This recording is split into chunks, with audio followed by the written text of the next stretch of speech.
conscious. We can use these three treasures whenever something dangerous and uncontrollable happens to us. We will be able to get away from bad encounters.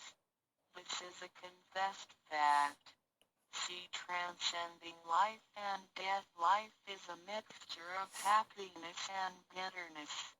Throughout the journey of life, we experience birth, growth, aging, illness, and death.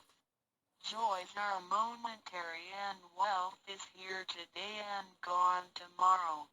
Rather than seeking the pleasure of material life, the wise make full use of their lifetime searching the true meaning of life and eternity.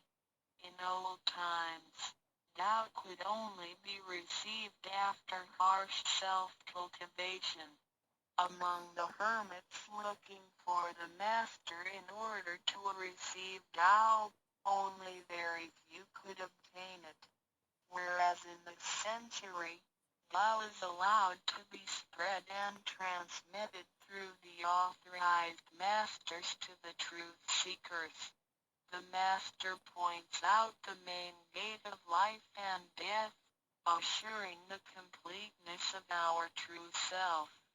With the true self as our guide, which keeps us away from evil and greed, it helps us think, speak, and act in accordance with our conscience and intuition.